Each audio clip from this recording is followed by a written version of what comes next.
Billionaire was dying in front of 15 doctors. But the janitor's genius son saw the truth. 15 of the city's best physicians circled a hospital bed like planets around a fading sun. Monitors chirped, numbers dipped, and a billionaire who owned half the skyline watched his life drift toward the edge. Every specialist had a theory, and every theory had a counterpoint. Nothing worked. Outside the glass, a teen in a borrowed apron pushed a supply cart, eyes scanning the scene with a quiet intensity no one invited. He wasn't on the team. He wasn't even on the payroll. He was the night janitor's son, tagging along for the shift change. What he saw would flip the room, expose a blind spot, and force everyone to ask why they hadn't seen it first. The patient was Victor Hale, a self-made magnate who built logistics hubs, funded museums, and bought time with his money until time decided it was finished negotiating. He arrived 2 nights earlier after collapsing in a board meeting, a man carved from steel suddenly reduced to trembling glass. The hospital responded as it always did for important names.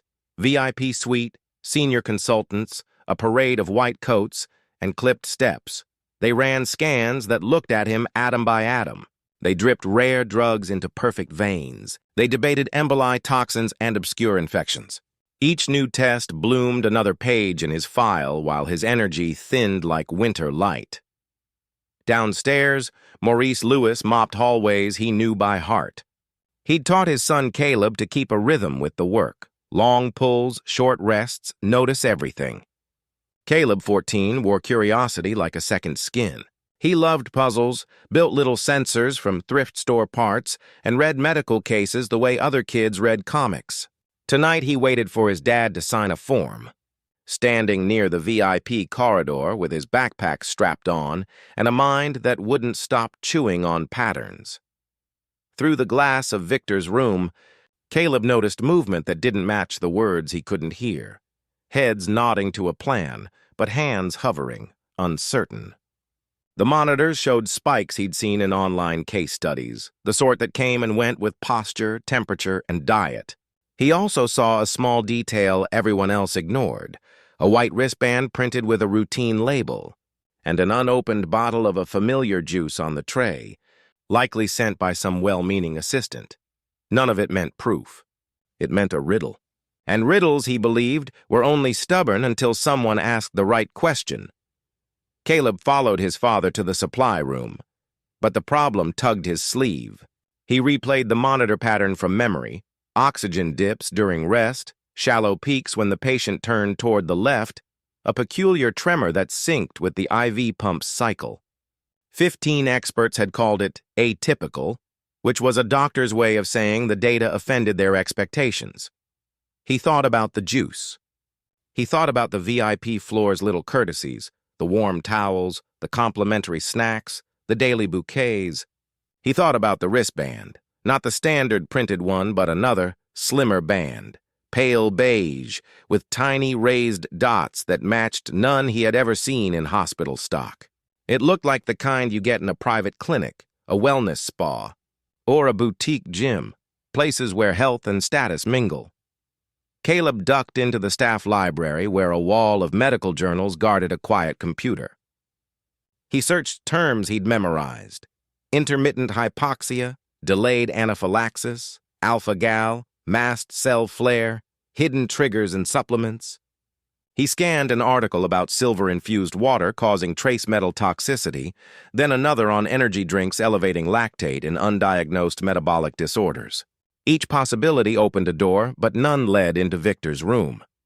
Then he remembered a story from a podcast about a factory worker whose mysterious seizures came from a scented oil gifted by a friend.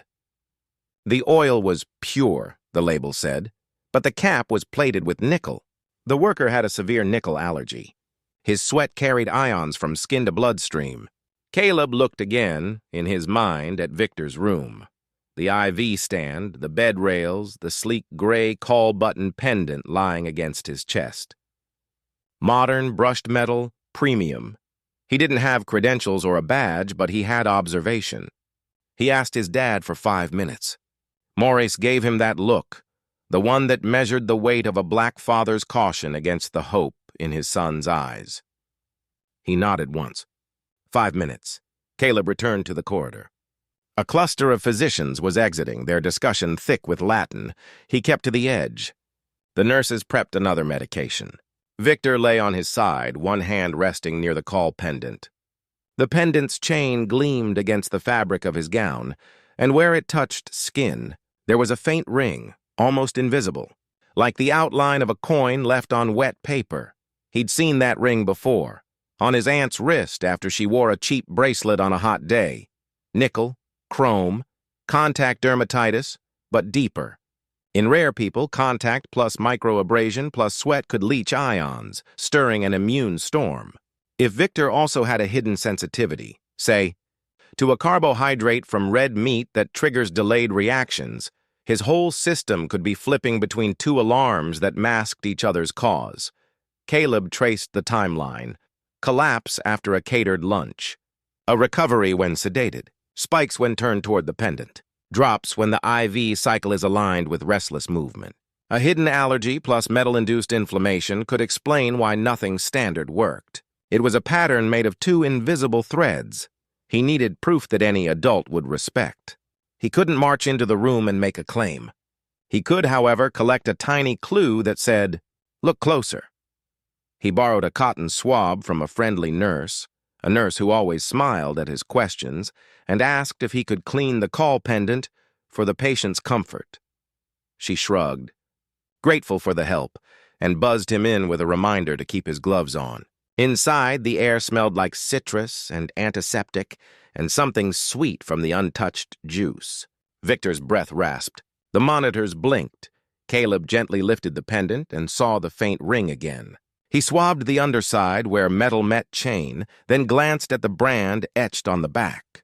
He recognized it. Weeks ago, he'd seen a recall notice scroll past on a tech blog for skin reactions related to metal components. He hadn't clicked. Now the details sharpened. He thanked the nurse and stepped out. In the corridor, he typed the brand name into the library computer. The recall notice loaded. Allergic dermatitis in sensitive users. Nickel content higher than expected in a manufacturing run shipped to large urban hospitals, especially VIP suites that ordered premium call accessories. The date matched the hospital's update cycle. The boy had a thread. He tugged. He brought the swab to the small lab window and asked, as politely as a kid could, whether someone could run a quick test for metal ions. The lab tech blinked at his badge, no badge, and at his gloves, too big, and started to refuse. Maurice appeared, quiet as a closing door, and placed his own ID on the counter. The tech frowned, then relented, muttering about just a screening. The test lit up. Nickel. The concentration wasn't high, but it was real. Caleb's heart hammered. He carried the printout to the nurse manager, who weighed it the way a gatekeeper weighs every plea for access. She read the recall notice Caleb had printed. Her expression changed. She walked to the VIP suite with purpose. Inside, the care team was prepping a plasma exchange. The nurse manager paused them and swapped the premium pendant for a plastic one. She ordered all premium accessories removed. She asked for non-metal alternatives for bed rails where possible and cloth barriers where not. She instructed staff to pull a more detailed allergy history and to check the label on every comfort item sent to the room.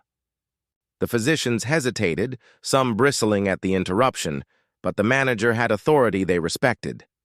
Then came the most fragile moment of all, waiting to see if anything changed. Minutes passed. The monitors softened. The oxygen dips eased. Victor's skin, inflamed at the chest, paled to a calmer color. A resident noted that his inflammatory markers had been higher whenever he was awake and touching the pendant. Another cross-referenced the lunch catering, mammal-heavy menu, which could trigger delayed reactions in people sensitive to a tick-borne sugar called alpha-gal. The team adjusted meds with that possibility in mind, shifting from assumptions to inquiry. No miracle, no instant recovery, just the slow, deliberate unwinding of the crisis once the quiet insult was removed and the right question reframed the problem. In the huddle that followed, someone asked who'd flagged the pendant. Eyes drifted to the corridor where Caleb stood beside his dad, ready to disappear into the floor. At first, there was praise that sounded like surprise. Then there were glances, some warm, some defensive, some calculating, as if the room had to renegotiate its pecking order to include a janitor's son with good eyes and the nerve to use them. The monitors kept improving. The VIP suite felt less like a stage and more like a place where a man might actually live. Victor Hale stabilized over the next 24 hours. The plasma exchange was paused. A tailored treatment plan replaced the hailstorm of guesswork. The hospital sent a notice to every floor. Remove premium call pendants from service.